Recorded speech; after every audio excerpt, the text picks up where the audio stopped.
Okay guys, म चाहिँ आज यस्तो भिडियो हेर्न जाँदैछु कि जुन भिडियोहरू चाहिँ मेरो चाइल्डहुड मेमोरीहरूलाई चाहिँ एकदमै रिफ्रेस बनाइदिन्छ कि मतलब एकदमै यादगार बनाइदिन्छ क्या। Let's start the video guys. कोलाई गराउँछ है त, लेट्स हेरौँ है, सबैले कमेन्ट गरौँ ल।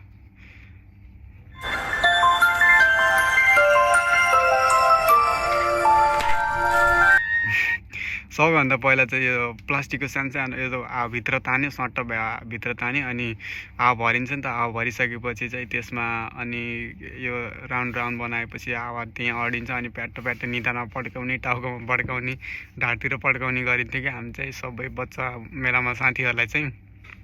अनि ग्लोभ्स भयो, ग्लोभ्सको पनि त्यो युज गरिसकेको ग्लोभ्स पनि यस्तो तानेर हावा भरेर पड्काउने त्यस्तो, अनि बेलुन त्यसरी गरिन्थ्यो कि हाम्रो चाहिँ।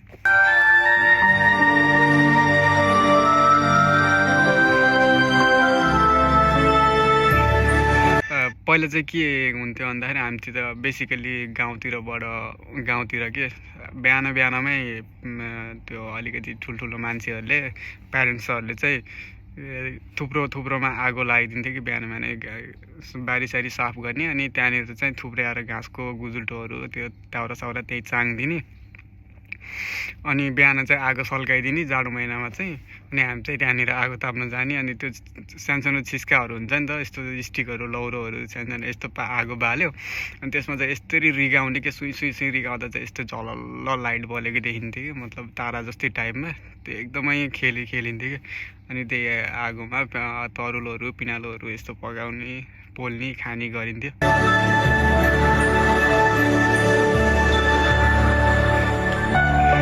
अनि कतै जाँदाखेरि मतलब हुन्छ नि, अलिकति यताउता हिँड्नु पऱ्यो भने पातहरू टिप्ने, कतै बाटोसाटो हिँड्दाखेरि चाहिँ यसो घाँस भइहाल्छ कि, त्यो घाँस चाहिँ पातै साथ टिपेर अनि ट्याक्क उसमा यस्तोमा लाउने, अनि ट्याक्क यस्तो पट्ट हानेर डेन्जर पड्किन्थ्यो क्या। अनि पानी लिन जाँदाखेरि त्यो बोतलहरू काउरीहरू यस्तो लिएर जाने, अलिकति मतलब पहिला त प्रत्येक घर त धारा त हुन्थेन नि त, अलिक टाढै जानु पर्थ्यो लगभग पानी लिन पनि। त्यस्तो बेलामा चाहिँ एक घोडामा ठोक्याइ के गाउरी होस् अरू बोतल होस् ढुङ्गानामा ठोक्याउने, अनि पानी लिन त्यस्तरी गरिन्थ्यो हामीले चाहिँ। अनि कतै जानु पऱ्यो भने चाहिँ यसो हातमा लट्ठी लिने, अनि त्यसपछि जता हुन्छ घाँसपातमा हान्दै हिँड्दै गरिन्थ्यो क्या बच्चा बेलामा चाहिँ।